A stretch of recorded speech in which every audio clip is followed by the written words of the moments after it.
Yo, what's going on, guys? It's Lee Van Dam here, and today we're going to talk about the True Garuda mission. I know I'm a little late, I'm sorry about that, but I want to go through this walkthrough on how to kill Garuda and make it as easy as possible for you to survive. Now, I'm not going to go over steps for casting the Esper because I figure everybody can take care of that on their own as long as they know what to do to not get themselves killed. So without further ado, let's get into it. Appreciate you so much, Drum Gang. Shout outs to Drum Gang for the snazzy music. I love it. I'll have the link for them so that way if you need some music, you'll know where to get it from. So, Garuda doesn't have too much prep work. There's a couple of interesting things that you just need to take note of, and besides that, I think you'll be just fine.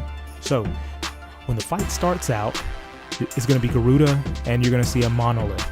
Now, the number one rule of this fight is do not attack the monolith. The reason for that is because the monolith is effectively blocking part of the 50% threshold attack that Garuda is going to cast. So, the more that the monolith is attacked, the stronger that threshold attack will be. So, in essence, you have two parts of the fight. The first part is you want to get Garuda down to 50% as quickly as possible so you can keep the most of the monolith intact, so that way you take the least amount of damage. And then the second part of the fight is simply going to be to burn Garuda down as quickly as possible because you've got one turn before Garuda summons her adds. And so if you're able to knock her out when you get her to 49% that next round, much better shape for you. Be able to breeze through this without any problems. Other things to note about Garuda: she's vulnerable to attack, magic, and spirit break, so that way you can reduce the damage that you're taking and increase the damage that you're dealing with her. I would recommend having 4 slots for DPS because you don't really need a tank if you've got damage reduction or a way to buff your stats.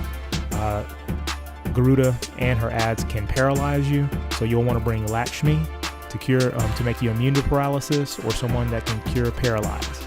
Keep in mind that you can shop for a ribbon in this one, I believe, and so that will be extremely beneficial to a healer, especially if they're not immune to paralysis already. As you can see, White Witch Fina, she's not immune, so I should have had a ribbon on her. But what can you do?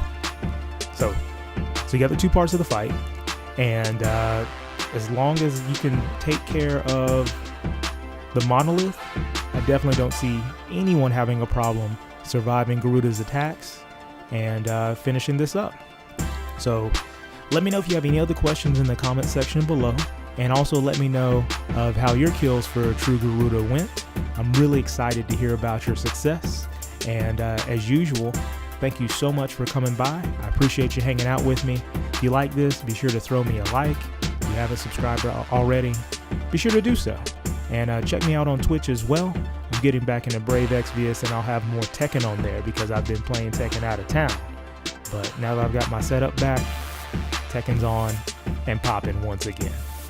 And so, thanks again, and until next time, this is Lee Van Dam, and you guys take care, and God bless. Enjoy the fight. I'm going to let it play out, and I'll see you next time.